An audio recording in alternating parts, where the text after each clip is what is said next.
Hi everyone, and welcome to episode 2 of Blogger Talk with Mike Downs. Now, let's get started straight away, and you can see that I'm using Google Drawing for almost like a desktop work surface for me. So the 4 slides that I've got here, I can just drag, make as big and as small as I wish to. So let's get started straight away, and in this session we're going to cover the Zoom bar, which is on Chrome, top right, and the Navbar in Blogger, the banner, which I'm going to briefly talk about now, and then devote a whole episode to banner making. The tools we're going to deal with in this session are the eyedropper, standalone URLs for Blogger, which I'll go over, and Google Drawing itself, which we're talking about. So what I like a lot about this is I can pre-prepare some slides, and then I can make them as big or as small as I wish to. So main thing is, let's look at something, and I'm just going to show you the blog site. There's Tanya Burr there. Big fan of Tanya. She is a very popular, infectious, in a really nice way, bags and bags of energy on YouTube. Now, if I wanted to use the zoom, I can click a lot, and let's say just stop it at 200%, and you can see it's the same website, but this time everything's a lot bigger. So if I was going to inspect something, or just wanted to look at that photograph, say for an example, then I can see it because I'm zoomed in. I'm not going to zoom in anymore, but it's really useful depending where you are seeing what you're seeing. If it happens to be on a big screen, say in a classroom, or it happens to be in, I don't know, a library with the sunlight out, you might think if I change the zoom, I can read it a lot easier. There's Jim down there. And let's go back and talk about the next item, which is about the Navbar. So, oh no, sorry, it's not. I'm lying. It's eyedropper. Now, if you go to the Chrome store and you search for an extension called eyedropper, it's the one tool I want to show you today, which allows you to pick a color from a web page. Okay, so I'll put this long link, eyedropper from the Chrome store, in the YouTube description a little bit later.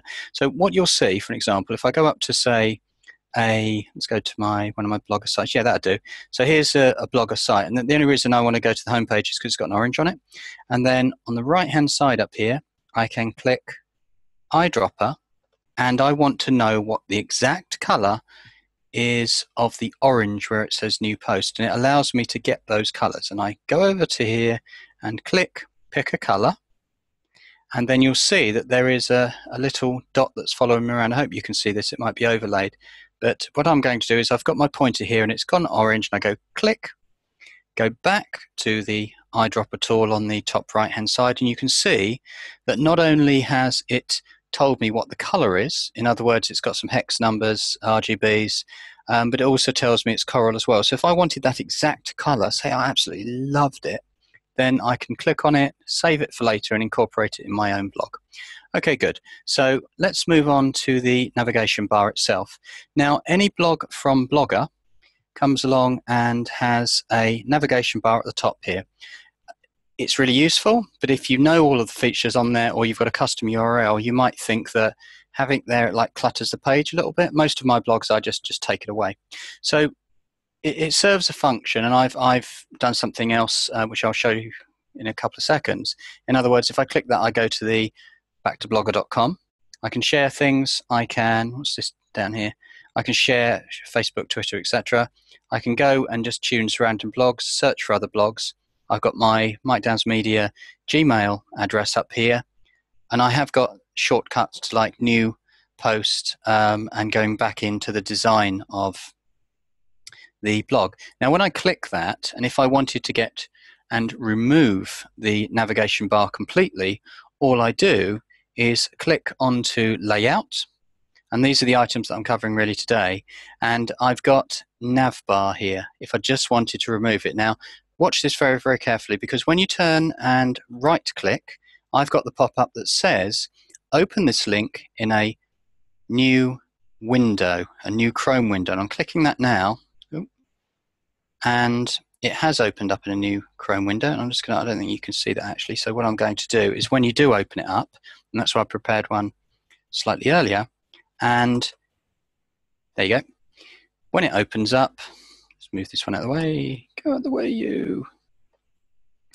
Then the navigation bar configuration, you can pick a bunch of colors, but Blogger themselves have added in, I don't know how long this has been here, but it didn't used to be here, but it is here now. And that is, you can go down the bottom here and you can click off. When you click off and click save, then it simply won't be there. So when I click onto, say, my own blog, I've removed it and it's gone.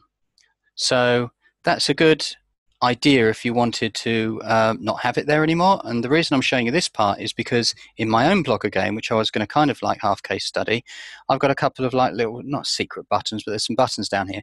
So for example, if I click this first button, and you can watch the coding at the bottom here, I can go to my own blog without any navbar at the top, click it once, and that will immediately take me to a brand new post. I'm already logged in, remember, so and bingo, I'm away. I can start writing and posting brand new. So if I go back, and I've built 3 of these, I'm going to show you the last one. So you can see on my blog there is a 1 dot, 2 dots, and 3 dots. 2 dots takes me to some other stuff, can't remember what it is now, but I'll show you the 3 dots. I don't think it does actually much. It takes you directly to the Blogger homepage. Now remember, anybody can click on those buttons, but unless you are logged in, say for example to my account, then it won't open anything up. It'll just ask you for a bunch of logins, and that's that. So I'm going to go back and really try and stay on task here. So there used to be quite a lot to do with this navbar business, but that's really changed now, which is good in a way because people were just doing workarounds and things for it. So look at that, I've changed it. That's weird. This is another thing. I can show you this anyway. Drag it back over, bring it over here, and I've reversed it, haven't I? So I just want to see where my agenda is. This just shows you how flexible, literally. Okay, so let's talk about some banners. Now, when we go into this banner, and if you remember from yesterday's lesson, we can right-click and we can inspect the element. And the banner header for my own website, remember, we did right-click, inspect element, and then I've got a header, which is just a graphic, which is 900 by 209 wide, and I want to have a look at some other people, and that's why I'm using the example here of Tanya. And I'm going to devote lesson 3 or episode 3 completely to banners and how we can create them and make our own. So for an example, here's my one, and just going on to the banner here to look at the configuration for it. It says Mike Downs Creative Header. I can click here and I can open that in a new window, and it's done it again, hasn't it? Haha, doesn't matter, I've got it here somewhere. It's this one, isn't it? Yeah. And you can see that inside the header, as they call it, there is the title of your blog. Now that's pretty important. Now I title my one as Mike Downs Creative Media, and then google.com/Mike Downs plus Mike Downs, and that's what appears at the top line of every Google search when you type it in. Now I have also put a blog description, which I would say to everybody they should do, and it cringes me a little bit because I look at this and I think some of this is out of date and I don't use that hashtag anymore, but I wanted to keep it here so I could show it to you, and then we can work together and go through this journey together so I can change things to get it how I want it to be. It does give us a mini header, which is the graphic that you know that's on the banner at the moment, and you can see that I've chosen the middle option, which is instead of the title and description. As I say, well, I'll be messing around with that in the next session anyway.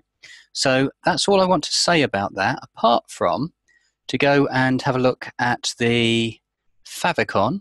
Doesn't take long. A favicon is this tiny little thing that you see on Chrome tabs and any other tabs that are around. So this one has got like a little red one, and you can see there's the Chrome store one, there's me on my blog, there is the Blogger one, which is like a little orange and white bee. Now if you follow this along, and there's the recognizable Google Plus one, and there's a couple of YouTubes for Tanya's channels, which I'll show you in a moment. But the right hand side one here, which is Tanya's own website, there she is again. And this is a great thing, I love to work this over the next few weeks and months and perhaps get some guests on and things, which would be nice. So in other words, we've got the header, which is Tanya Burr, heart, lovely. But can you see that there's no favicon on the website? It's not recognizable. So she hasn't done that at the moment. So that's fine. I'll send that tip to her and see what we can do. I'm sure that she's got, lots of things to think about rather than that. So there is my one. So remember, how to get into that is what we do is you go click to favicon, and when the favicon opens up, I think it's this one, then it says select a favicon, which is just a tiny little square thing that's like really, really small. And then you click it, choose file, upload it, and then refresh a couple of times, and it will come out like that. Okay, so I'm just going to clean up a little bit here because I don't need any of these things. So let's talk about Tanya. Now, Tanya is found, which I'm pleased to say and delighted to say, that she's posting quite often on Google+. And then she's got a couple of YouTube channels, and you can see extremely popular, 615,000 subs on this one. But the thing that I'm really interested in is one of her picture here, which is her vlog channel, and this Tanya Burr in black with the pink heart.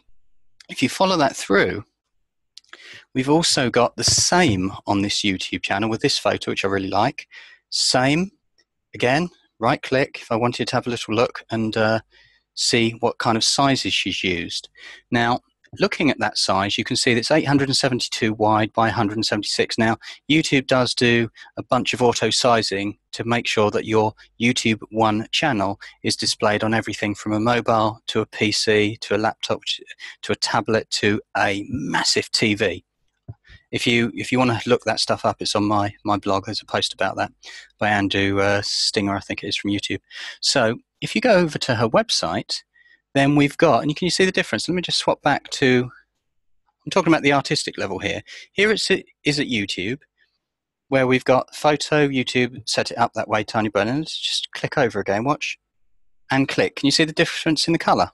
Can you see that this one is like a black colour? That one's a black colour as well. This one isn't. It's kind of like same font. Let me just click one more time. Look at the Y there. It's like Y, A, and then a B. Watch, click.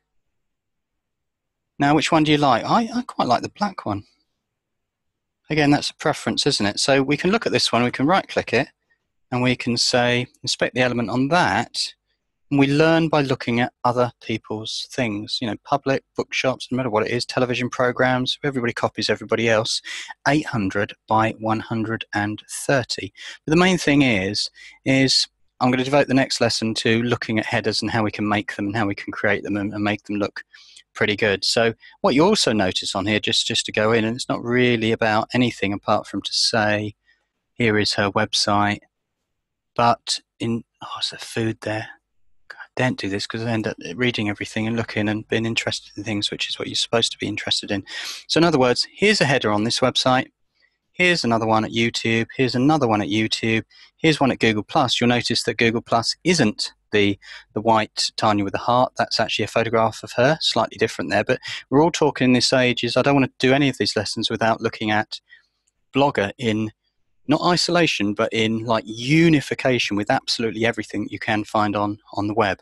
So let's see where we are, and I think we might be finished. So the main thing here is going on to look at zooming with Chrome. We've had a quick look at a navbar, the banners, and then I want to go into banners themselves, which is good. Now, the URL bit I haven't done, and I'm about to do, so what I think I'll do, and I've really messed this up, actually, haven't I?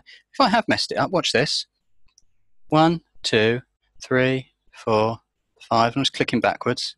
6. I want to get back to where I was. I haven't lost anything. Look, there I was. There I was. Keep going. Keep going. Where are you? Where are you? And you can see that I am back where I wanted to be. So I've not lost anything. I've got to do a supplementary session on drawing because I think it's an awesome tool. So where are we? The URLs was merely to say that if you are in Blogger, we can open some Blogger links and they can be in the URLs at the top here rather than pop-out windows, especially with me screen sharing for you. As far as I'm concerned at the moment, that is it. And I'm going to do one other thing which is going to look extremely cool on YouTube later, and that is I'm going to bring in this slide. I'm going to make it nice and big. and I'm going to leave it like that. And what you'll find is when I get it down to this level, I will say something like, if you've missed any Blogger episodes, then you can see the previous or the next episode by clicking these boxes here or here. Thank you very much, and see you in episode 3.